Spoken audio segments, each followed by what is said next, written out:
जय हिंद साथियों। मैं अनमोल माटा आप सभी का स्वागत करती हूँ क्रेजी जीके ट्रिक के यूट्यूब प्लेटफॉर्म पे। थंबनेल में आप लोगों ने टॉपिक देख ही लिया होगा। बहुत ही बढ़िया टॉपिक है, सेंटेंस रीअरेंजमेंट। हम इसे जंबल सेंटेंसेस के नाम से भी जानते हैं, PQRS के नाम से भी जानते हैं। ये एक ऐसा टॉपिक है जो सारे स्टूडेंट्स को बहुत ज़्यादा परेशान करता है, भले ही वो किसी भी बैकग्राउंड से बिलोंग करता हो। मेजरली हिंदी मीडियम वाले स्टूडेंट्स को यहाँ पे प्रॉब्लम होती है, बिकॉज सेंटेंसेस रहते हैं उल्टे पीछे आगे पीछे दिए हुए रहते हैं। आपका काम होता है उसे रीअरेंज करके एक प्रॉपर मैनर में स्टोरी फ्रेम करना। अब करें कैसे, दिक्कत आती है यहाँ पर। तो आज के सेशन में मैं आपको बहुत सारी टिप्स एंड ट्रिक्स बताने वाली हूँ, जिसे अगर आप यूज़ करते हो अपनी एग्ज़ाम में तो आई एम श्योर कि आपके मार्क्स बहुत ही ज़्यादा इंप्रूव होने वाले इस पर्टिकुलर टॉपिक में। ये वाला टॉपिक कंप्रीहेंशन पार्ट के अंदर आता है। कंप्रीहेंशन नाम से ही जैसे आपको समझ में आ रहा है, कंप्रीहेंड करना, दैट मीन्स आपको यहाँ पर ग्रामर के रूल्स वगैरह ये सब चीज़ें तो काम आएगी, लेकिन यहाँ पे रटा रटाए ज्ञान काम नहीं आएगा। आपको कुछ लॉजिकल ट्रिक्स भी यूज़ करनी होगी और अपनी कंप्रीहेंशन स्किल्स भी यूज़ करनी होगी। दोनों चीज़ें ही आप लोगों को यूज़ करनी है। तो क्या क्या छोटी बातें हैं आप लोगों को ध्यान रखनी है वाइल सॉल्विंग सेंटेंस रीअरेंजमेंट, वो मैं आपको बताती हूँ। देखो, सबसे पहले मैं बात करूँ, 4 ऑप्शंस आप लोगों के पास होते हैं। कभी एग्जामिनर आपको, अगर बैंकिंग लेवल की आप तैयारी कर रहे हो तो उसमें आप लोगों के पास 5 to 6 सेंटेंसेस रहते हैं। अदरवाइज बेसिक सारी एग्जाम्स में 4 सेंटेंसेस रहते हैं। जंबल्ड फॉर्मेट में रहते हैं, ABCD करके दिया हुआ रहता है, लेकिन सेंटेंस की जो अरेंजमेंट्स होती है ना, वो प्रॉपर ऑर्डर में नहीं होती है। आपको क्या करना होता है, चारों सेंटेंसेस में से आइडेंटिफाई करना होता है कौन सा सेंटेंस पहले आएगा, फिर नेक्स्ट कौन सा आएगा, फिर थर्ड कौन सा आएगा एंड देन फोर्थ कौन सा आएगा। तो आपको करना रहता है इसका अरेंजमेंट, अलग अलग दिया हुआ होता है। ये सारी एग्जाम्स में पूछा जाता है, चाहे आप बैंकिंग की तैयारी कर रहे हो, SSC की तैयारी कर रहे हो, किसी स्टेट गवर्नमेंट एग्जाम की तैयारी कर रहे हो, CDS FCAT की तैयारी कर रहे हो, सारी एग्जाम्स में ही ये पर्टिकुलर टॉपिक पूछा जाता है। और बच्चे इसको करने से बहुत ज़्यादा कतराते हैं कि मैम हमें बहुत डर लगता है। तो एक गाइडेंस आप लोगों को ये भी दूंगी मैं, जो चीज़, ये वाली चीज़ मैंने अपने टाइम में भी बहुत ज़्यादा हेल्प आउट की थी, कि जो सेंटेंस रीअरेंजमेंट है ना, उसे हमेशा हमें आखिरी में करना चाहिए। फॉर एग्जाम्पल, आप इंग्लिश का पेपर सॉल्व कर रहे हो, आपके पास डिफरेंट टाइप के क्वेश्चंस रहेंगे, स्पॉटिंग एरर्स होगा, सेंटेंस इंप्रूवमेंट होगा, वोकैबुलरी के क्वेश्चंस होंगे, कंप्रीहेंशन के क्वेश्चंस रहेंगे, क्लोज टेस्ट रहेगा, PQRS रहेगा। तो मैं सभी स्टूडेंट्स को यही गाइडेंस देती हूँ कि इस वाले टॉपिक को आप लोग आखिरी में करा करो। क्यों? क्योंकि कुछ क्वेश्चंस तो ईजी होते हैं, जल्दी हो जाते हैं, लेकिन कुछ क्वेश्चंस बहुत ही ज़्यादा ट्रिकी बनाता है एग्जामिनर। अगर आप उनमें फंस गए गलती से तो फिर निकलना मुश्किल हो जाता है ना। तो फंसाने का काम भी करते कभी कभी PQRS, तो आपको बिल्कुल अलर्ट रहना है। ठीक है, करने की ट्रिक मैं आपको बताऊंगी और सारे क्वेश्चन में ट्रिक को अप्लाई करके भी बताऊंगी। प्रीवियस ईयर क्वेश्चन ही, ऐसा नहीं कि मैंने मन से बनाए हैं, सारे क्वेश्चंस प्रीवियस ईयर ही लिए हैं आज की स्लाइड में मैंने। तो देखना, समझने की कोशिश करना। और हमेशा आप जिस भी एग्जाम की तैयारी कर रहे हो, गाइडेंस यही रहेगा आप लोगों को, इंग्लिश का पूरा पेपर सॉल्व कर लेना और आखिरी में फिर PQRS करना। क्यों? क्योंकि इससे क्या होता है, आपकी एक्यूरेसी बढ़ने के चांसेस ज़्यादा हो जाते हैं। आखिरी में जब सारी चीज़ हो जाती है तो हमारा माइंड फ्री हो जाता है एकदम, और जब माइंड फ्री रहता है तो प्रॉपर मैनर में चीज़ों को पढ़ पाता है, कंप्रीहेंड कर पाता है, समझ पाता है। तो इस वाले सेक्शन को आप लोग आखिरी में ही करना। देखो, अब सबसे इंपॉर्टेंट चीज जो होती है सेंटेंस अरेंजमेंट में, वो होती है पेयरिंग बनाना। अब पेयरिंग बनाना क्या होता है, तो पेयरिंग बनाना मतलब मैं आपको बताती हूँ। जैसे आप लोगों के पास एग्जामिनर ने क्या दे दिए भैया, 4 सेंटेंसेस दे दिए, ABCD करके आप लोगों के पास 4 सेंटेंसेस है। अब आपको क्या करना है, इनको चारों को पढ़ना है, फिर पता लगाना है कि इनमें से कौन सा आएगा स्टार्टिंग में, कौन सा आएगा second, third and then fourth. अब इतना टाइम तो हमारे पास है नहीं कि हम बैठ के एक एक सेंटेंस पढ़े, टाइम ही खत्म हो जाएगा, है ना। तो अब हमें क्या करना है, कुछ ट्रिक्स फॉलो करनी है। जैसे मैं बात करूं सेंटेंस में, मैं आपसे पूछूं सेंटेंस में नाउन को आप पहले लिखते हो कि प्रोनाउन को पहले लिखते हो, तो आप बोलोगे मैडम हम पहले नाउन लिखते हैं, उसके बाद उस नाउन के अकॉर्डिंग हम उसका प्रोनाउन यूज करते हैं। दैट मीन्स लेट्स से एक एग्जाम्पल मैं बोलूं, क्या एग्जाम्पल बोलूं, अकबर, है ना। Akbar was a great king. अब मैं बोलूं Akbar was a great king, फिर उसके बाद मैं एक ऑप्शन लिख दूं, ही was very humble towards his प्रजा। ठीक है, एम्पायर।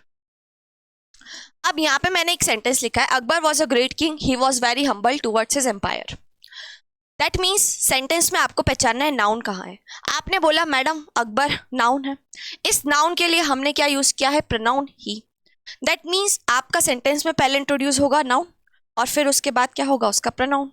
दैट मीन्स आपकी पेयरिंग क्या होनी चाहिए, सी ए होनी चाहिए। अब आपका काम रहेगा, 4 ऑप्शंस गिवन है, इन चारों ऑप्शन में से ढूंढो कि सी ए कहाँ पर दिख रहा है। इधर दिख रहा है क्या, इसे हटाओ।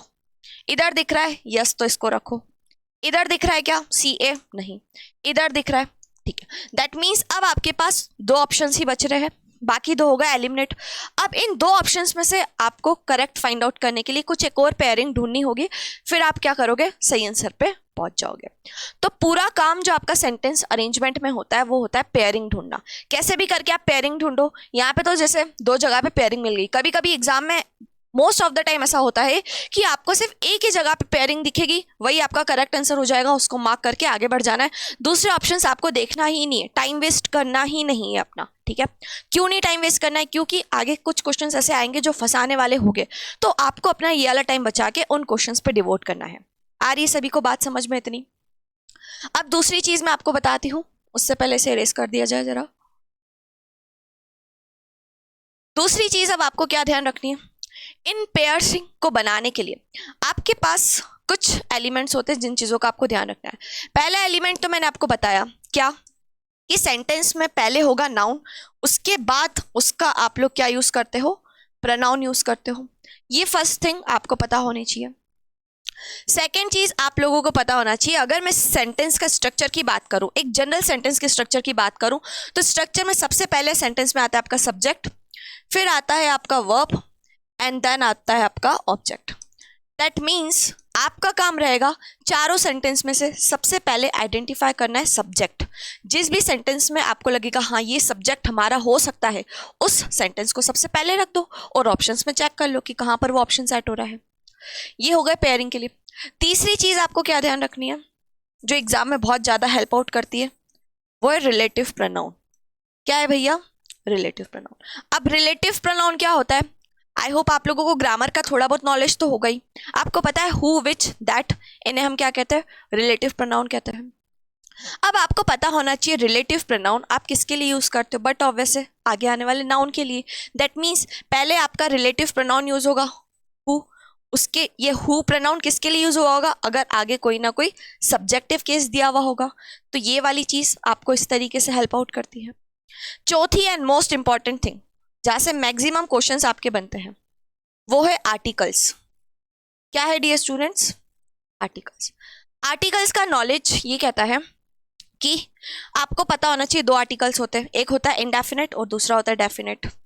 इनडेफिनेट हम एन पढ़ते हैं और डेफिनेट में हम आर्टिकल द पढ़ते हैं। अगर सेंटेंस में कोई भी नाउन फर्स्ट टाइम इंट्रोड्यूस किया जा रहा है तो उसके लिए हम आर्टिकल ए एन यूज करते हैं। वही नाउन बाद में इंट्रोड्यूस होता है, अब उसके बारे में हमें जानकारी है, तो अब वो क्या हो गया, हमारे लिए डेफिनेट हो गया। डेफिनेट हो गया तो उसके लिए हम यूज करते हैं आर्टिकल द। तो इससे हमें लिंक क्या मिल रही है, लिंक ये मिल रही है कि जिस भी नाउन के पहले आर्टिकल ए एन होगा, अगेन सेंटेंस में कहीं पर द के आगे वही, द के बाद वही नाउन होगा। तो आपको दोनों में से कौन सा सेंटेंस पहले लिखना है, सेंटेंस वो पहले लिखना है जिसमें क्या हो, ए एन हो और बाद में क्या हो, द हो। क्योंकि कोई भी नाउन सेंटेंस में जब फर्स्ट टाइम आता है तो वो हमारे लिए इनडेफिनेट होता है, और जब उसकी बात हो जाती है, उसका जिक्र हो जाता है, अब वो हमारे लिए हो गया डेफिनेट। तो फिर अब हम उसके बाद क्या यूज करते हैं, द। तो आपको पता होना चाहिए अगर सेंटेंस की सीक्वेंसिंग में कहीं पर किसी नाउन के आगे ए एन लिखा हुआ हो और अगेन किसी दूसरे सेंटेंस में नाउन के आगे द लिखा हो, तो पहले वो वाला सेंटेंस आप लिखोगे जहां पे ए एन हो। आ रही है सभी लोगों को बात समझ में। लास्ट थिंग है कीवर्ड्स। क्या है भैया, कीवर्ड्स। अब कभी कभी एग्जामिनर आपको कुछ कीवर्ड्स दे देता है। जैसे मैं बात करूं, 4 सेंटेंसेस गिवन है A B C D, D वाले ऑप्शन में आपको लिखा हुआ है एट फर्स्ट या फिर लिखा हुआ फर्स्ट एंड फॉरमोस्ट। तो आप सभी को पता है ये ऐसे कीवर्ड है जो हमेशा सेंटेंस के इंट्रोडक्टरी पार्ट में यूज किए जाते हैं।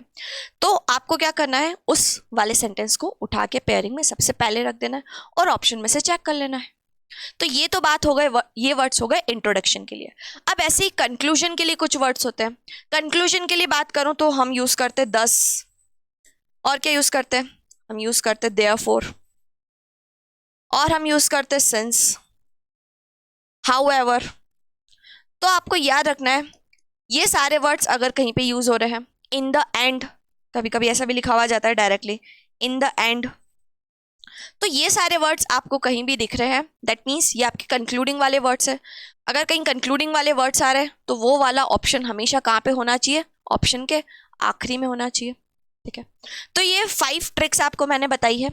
अगर आप इन 5 ट्रिक्स को यूज करते हो अपने क्वेश्चंस को सॉल्व करने में, तो आप बहुत ही कम समय में 100% एक्यूरेसी के साथ सही क्वेश्चंस तक, सही आंसर तक पहुंच पाओगे।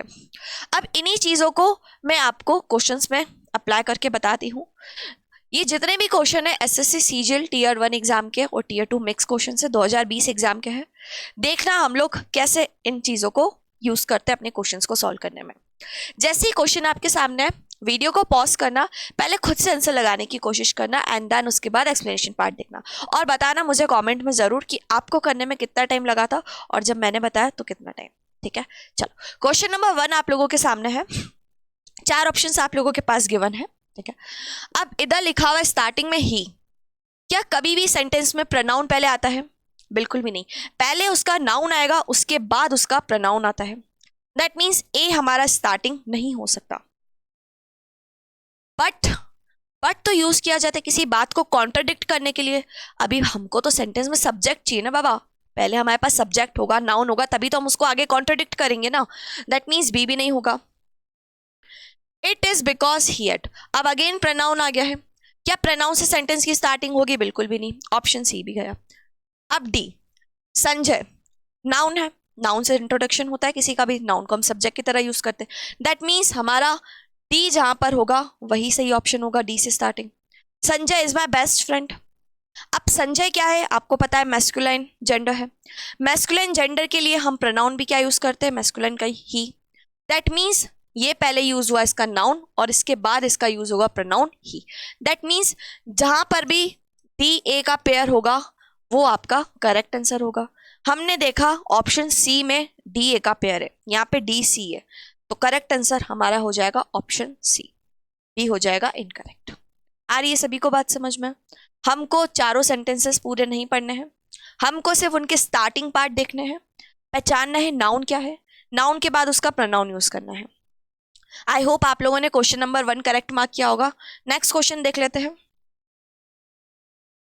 नेक्स्ट क्वेश्चन देखो, एसोप नाम है किसी का, ठीक है। ही प्रोनाउन आ गया, हटाओ इसको।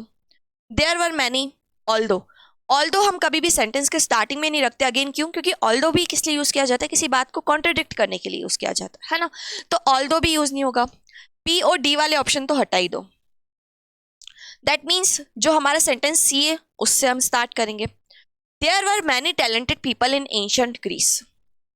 अब सी के बाद आपको बताना है ए आएगा कि डी आएगा। अब ऑल्दो तो यूज होगा नहीं क्योंकि अभी जस्ट तो बात स्टार्ट हुई है, हमारे तो मेन सब्जेक्ट में, हमें तो अभी सेंटेंस में मेन पता ही नहीं चला कि सब्जेक्ट क्या है। जब हमें सब्जेक्ट पता चलेगा तभी तो हम उसे कॉन्ट्रडिक्ट करेंगे, ऑल्दो ही वॉज अगली, है ना। दैट मीन्स सी के बाद ऑप्शन नंबर ए करेक्ट होगा। सी ए जहां पेयरिंग होगी वो आपका होगा ऑप्शन करेक्ट। हमने देखा सी ए कहां पर है, ए में, तो हमारा करेक्ट आंसर क्या हो गया, ये। दूसरी चीज आप डायरेक्टली ये भी देख सकते थे, यहाँ पे लिखा है एसो वॉज वन ऑफ दैम। ये दैम अगेन क्या है, आपका प्रोनाउन है। दैम कैसा प्रोनाउन है, आप बोलोगे मैडम प्लूरल प्रोनाउन है, ठीक है। अब ये प्लूरल है, दैम किसके लिए यूज हुआ है, तो बट ऑब्वियसली बात है ये टैलेंटेड पीपल के लिए यूज हुआ है। तो सी ए क्या है, एक पेयर है। अगर ये आपको पेयर दिख जाता है इजीली तो आप डायरेक्टली सही आंसर तक पहुंच पाओगे, ठीक है। कहा जाता है कि PQRS एक ऐसा टॉपिक है जिसमें आपकी एग्जामिनर कंप्रीहेंशन स्किल्स भी चेक करता है और साथ ही साथ ग्रामर पार्ट भी चेक करता है, तो आपको ग्रामर का भी नॉलेज होना ही चाहिए, ठीक है। और भी ऐसी बहुत सारी ट्रिक्स है, बहुत सारे चीज़ें हैं जो मैं आपको आगे आने वाले वीडियो में बताऊंगी, ठीक है। तो वीडियो को आखिरी तक जरूर देखना। क्वेश्चन नंबर 3 आप लोगों के सामने गिवन है डियर स्टूडेंट, ध्यान से देखो और बताओ मुझे करेक्ट आंसर क्या होगा। आज की क्लास के क्वेश्चन हो सकता है थोड़े से छोटे हो, बड़े छोटे हो साइज में, लाइक उनकी स्ट्रक्चरिंग, लेकिन नेक्स्ट सेशन में मैं आप लोगों के लिए थोड़ा सा बड़े वाले क्वेश्चंस रखूंगी, ठीक है। हो सकता है नीचे के ऑप्शंस कट रहे हो, तो मैं बता देती हूँ यहाँ पर क्या होगा, है ना। ऑप्शन सी लिख लेना, बी ए बी सी, ठीक है, और डी ऑप्शन लिख लेना ए सी बी बी, ठीक है। ये 4 ऑप्शन है आप लोगों के सामने, फटाफट बताओ। देखो, ऑल्दो लिखा हुआ है, ऑल्दो सेंटेंस के स्टार्टिंग में नहीं आता है, अब अभी थोड़ी देर पहले ही बताया, हाउ एवर भी नहीं आता है। अब सी या डी में से कोई एक करेक्ट होगा, सी या डी में से कोई एक करेक्ट होगा, तो ये 2 ऑप्शन तो देखते से एलिमिनेट हो गए। डी सी सेंटेंस की स्टार्टिंग है। अब देखो इधर क्या लिखा है, one of the hardest thing I have had to do was to learn how to swim. अब आपको बताना है डी के बाद सी आएगा कि ए आएगा। हमने देखा ए में लिखा है although I had a fear of water I thought, क्या लिखा है इधर, आई थॉट। अब सी में लिखा है I also thought, but obviously बात है, पहले सोचा फिर उसके बाद वापस से सोचा, पहले कौन सा आएगा, ए वाला सेंटेंस, फिर कौन सा आएगा, सी वाला सेंटेंस। तो देख लो, पहले ए का लिखा है, सी का बाद में लिखा है ऑप्शन नंबर बी में, तो हमारा करेक्ट आंसर भी क्या हो गया, ऑप्शन नंबर बी। आ रही है सभी स्टूडेंट्स को बात समझ में? ऐसी और भी बहुत सारी ट्रिक्स है जो मैं आपको, मेरा जो पर्सनल कोर्स है इंग्लिश वाला, उसमें मैं आपको बताऊंगी। तो अगर आपने अभी तक उस वाले कोर्स को परचेस नहीं करा हो तो कर लेना, क्योंकि उसमें मैं आपको सारी चीज़ें बेसिक से बता रही हूँ। सेंटेंस की स्ट्रक्चरिंग होती है तो उसमें सबसे पहले सब्जेक्ट ही क्यों आता है, फिर वर्ब क्यों आता है, फिर क्यों ऑब्जेक्ट आता है। अगर सेंटेंस में सब्जेक्ट पहले आया है तो सब्जेक्ट का रोल प्ले करने का काम कौन कौन करेगा। जब तक आपको बेसिक इन्फॉर्मेशन ही नहीं पता है तब तक आप इस टाइप के क्वेश्चंस को सही तरीके से अटैम्प्ट नहीं कर सकते हो। इसलिए सारे स्टूडेंट्स को यही कहना चाहूँगी कि अगर आप लोग अपना बेसिक नॉलेज अच्छा करना चाहते हो, पूरा बेसिक से लेकर एडवांस तक इंग्लिश पूरा अच्छे से सीखना चाहते हो, तो बिल्कुल उस कोर्स को परचेस करो, क्योंकि उस कोर्स में मैं आपको हर छोटी छोटी चीज़ बताती हूँ जो मैंने अपने प्रिपरेशन फेज़ में सीखी थी, और हर वो चीज़ बताती हूँ जो मुझे हेल्प आउट करी थी मुझे एग्ज़ाम को क्लियर करने में। तो क्वेश्चन नंबर 4 देख लेते हैं अब हम लोग। 4 ऑप्शन है आप लोगों के पास, अगेन फटाफट से बताइए करेक्ट आंसर क्या होगा। देखो, during the celebration, starting part हो नहीं सकता ये, दीज, अब यहाँ पे एक फेस्टिवल का नाम लिखा है हिना मात्सुरी, दीज डॉल्स, मतलब ए सी डी ये सेंटेंस के स्टार्टिंग हो ही नहीं सकते। क्यों? क्योंकि यहाँ पर डेमोन्स्ट्रेटिव प्रोनाउन यूज किया गया दीज, यहाँ पर भी दीज, हटाओ, ड्यूरिंग द सेलिब्रेशन यहाँ से तो स्टार्ट हो ही नहीं सकता। हमारा सीधे सीधे सीक्वेंस कहाँ से स्टार्ट होगा, बी से। हिना मत्सुरी इज अ सेलिब्रेशन, अब अ सेलिब्रेशन लिखा है, दूसरी लिंक ये भी देख लो, अ सेलिब्रेशन लिखा है, तो अ सेलिब्रेशन के बाद आपको लिखना था द सेलिब्रेशन। पहले सेलिब्रेशन को इंट्रोड्यूस कराया गया तो उसके लिए हमने आर्टिकल यूज किया ए, उसके बाद अब वो हमारे लिए पहचान का हो गया, तो हमने डेफिनेट आर्टिकल क्या लिखा, द, मतलब पहले आपका आएगा बी, उसके बाद क्या आएगा ए। बी ए वाला ऑप्शन सिर्फ और सिर्फ एक ही है, ऑप्शन नंबर सी। क्या idea students, option number C. I hope correct mark किया होगा। नेक्स्ट है, देखो अब अगेन ये वाला क्वेश्चन भी आप लोग आर्टिकल्स वाला कंसेप्ट यूज करके लगाओगे तो फटाफट से सही आंसर में पहुंच जाओगे। लिंक मैंने आपको बता दी है, अब देखती हूँ कितने स्टूडेंट्स करेक्ट मार्क करते हैं। There are many gadgets this produces, नहीं, द बीम कैरीज। अब आप बताओ क्या आंसर करेक्ट हो सकता है। एक लिंक देख लो इधर, इधर क्या लिखा है भैया, अ सिलिकॉन चिप, इस चिप को आगे डेफिनेट किया गया है द चिप। दूसरी लिंक यहां पे लिखा है an infrared beam, option D में लिखा है द बीम। दैट मीन्स आपके सेंटेंस में ए आएगा पहले, सी आएगा बाद में। एक लिंक तो ये हो गई, दूसरी लिंक हो गई बी आएगा पहले और डी आएगा बाद में। आप फटाफट से ढूंढो ऐसा कहां पर है, ए सी और बी डी। देखो इधर ए सी तो है लेकिन बी डी नहीं है, ऑप्शन बी में है ए सी और बी डी, तो करेक्ट आंसर भी हमारा क्या हो गया, ऑप्शन नंबर ए। आ रही है सभी स्टूडेंट्स को बात समझ में? चलो नेक्स्ट क्वेश्चन देख लेते हैं। इट से स्टार्ट होगा, वो तो प्रोनाउन है, पहले कोई नाउन होना चाहिए तभी तो उसके लिए हम प्रोनाउन लिखेंगे। हटाओ इसको, इसे भी हटाओ। बी या सी में से कोई स्टार्टिंग हो सकती है। अब बी या सी में से आप खुद ही पढ़ के देखो, इधर क्या लिखा है, all parts of the earth are surrounded by air, it is called atmosphere. That means इस एयर के लिए इन्होंने प्रोनाउन क्या यूज किया है, इट, मतलब जहां पर भी बी ए करके पेयरिंग होगी वो होगा आपका करेक्ट आंसर। हमने देखा यहाँ पे भी बी ए है, यहाँ पे भी बी ए है, बट हमने बोला कि भैया बी वाला सेंटेंस पहले आएगा, क्योंकि यहाँ पे क्या लिखा हुआ है भैया, all parts of the earth are surrounded by air. D में लिखा हुआ है this process is called respiration. ये प्रोसेस रेस्पिरेशन की कौन से पार्ट में एक्सप्लेन की गई है, सी में। दैट मीन्स सी पहले आएगा और डी बाद में आएगा। ऐसा कहाँ पर है, ऑप्शन नंबर डी में है। तो फटाफट से ऑप्शन नंबर डी को मार्क कर दिया और सही आंसर पे पहुंच गए। ठीक है, चलो नेक्स्ट क्वेश्चन देखो, बहुत ही बढ़िया है। The mountain range Napoleon, Napoleon Napoleon, so से तो स्टार्ट हो नहीं सकता है। ठीक है, अब हमको अगेन यहाँ पे आर्टिकल्स की यूज करना है। अब यहाँ पे देखो ऑप्शन बी में लिखा है had to cross the Alps. आप सभी को पता है, आर्टिकल पढ़ा होगा आप लोगों ने, तो माउंटेन रेंजेस के पहले हम आर्टिकल यूज करते हैं द। अब इससे हमने बाद में अगेन यूज किया तो हमने लिखा है द माउंटेन रेंजेस, मतलब पहले सेंटेंस बी आएगा, फिर उसके बाद क्या आएगा, ए। बी ए आपका क्या बन गया, पेयर। ऑप्शंस में देखो कहां पर है, बी है, सिर्फ और सिर्फ बी में। बी को लगाया टिक और आगे बढ़ गए, आगे चेक करने की जरूरत ही नहीं है। क्या next question, option I think दिख नहीं रहे होगे तो मैं इधर लिख देती हूं। ये आपके हो गए ऑप्शन सी ओ डी। ठीक है, चलो मच ऑफ दिस वॉर, अभी ये डायरेक्टली दिस प्रोनाउन क्यों आ गया भैया, both sides, this front was a, ये भी नहीं हो सकता। दैट मीन्स सेंटेंस की स्टार्टिंग डी से होनी चाहिए। अब डी से तो एक ये वाला ऑप्शन हो गया और एक ये वाला ऑप्शन हो गया। अब डी के बाद बी आएगा कि डी के बाद ए आएगा, ध्यान से देखो। Andre magneto had fought a war, a war, फिर उसके बाद इन्होंने लिखा दिस वॉर।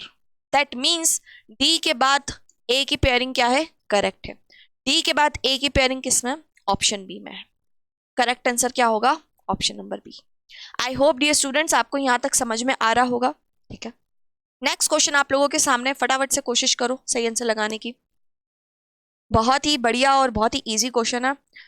ये सारे प्रीवियस ईयर क्वेश्चन है, ऐसा नहीं है मैंने खुद से मन से बनाए हैं। ठीक है, सारे प्रीवियस ईयर एग्जाम्स के क्वेश्चन है। आप देखो कितना इजी होता है इन क्वेश्चंस को सॉल्व करना, फिर भी स्टूडेंट्स गलती करके आ जाते हैं।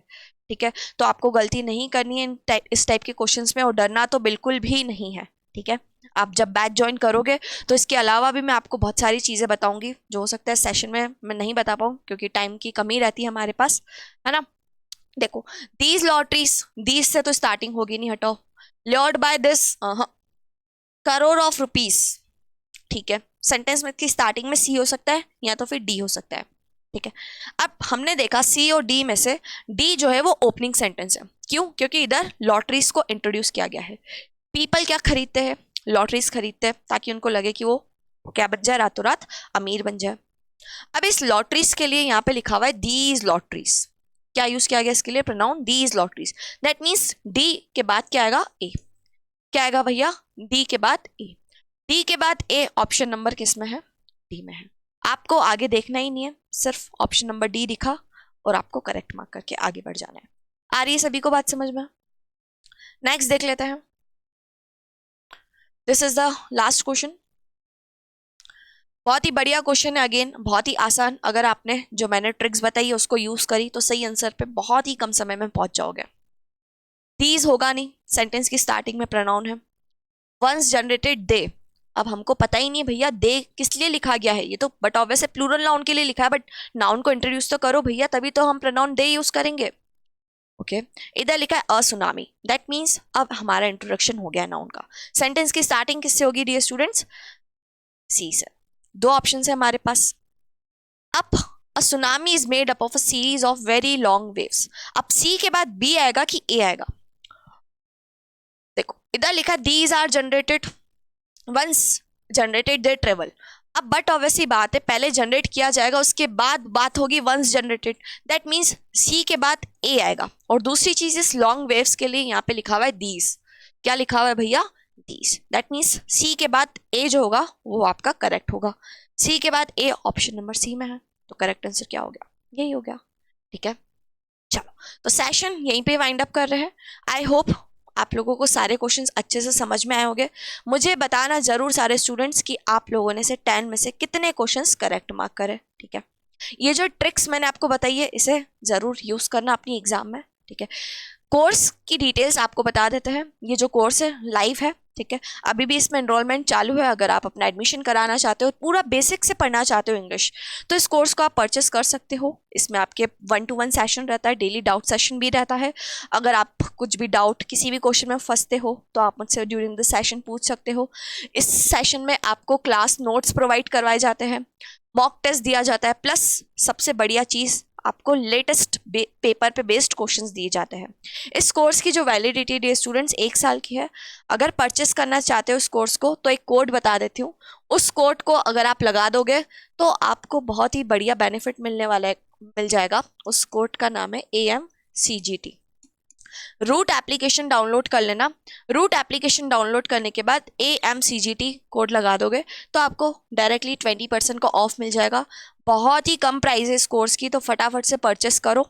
ये कोर्स उन सारी एग्जाम्स के लिए बेनिफिशियल है जिसमें इंग्लिश पूछा जाता है। तो अभी तक आपने नहीं परचेस किया हो तो कर लो।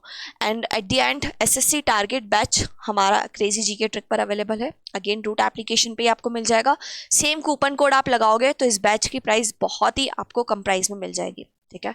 तो रजिस्ट्रेशन ओपन है, वीडियो लेक्चर्स रहेंगे, मॉक टेस्ट रहेगा और साथ में साथ PDF भी आपको मिलेगा। तो आज का सेशन कैसा लगा बताना ज़रूर। चैनल सब्सक्राइब नहीं करा हो तो प्लीज़ कर लेना। सो मिलते हैं नेक्स्ट वीडियो में, तब तक के लिए सभी को गुड बाय एंड जय हिंद टू ऑल।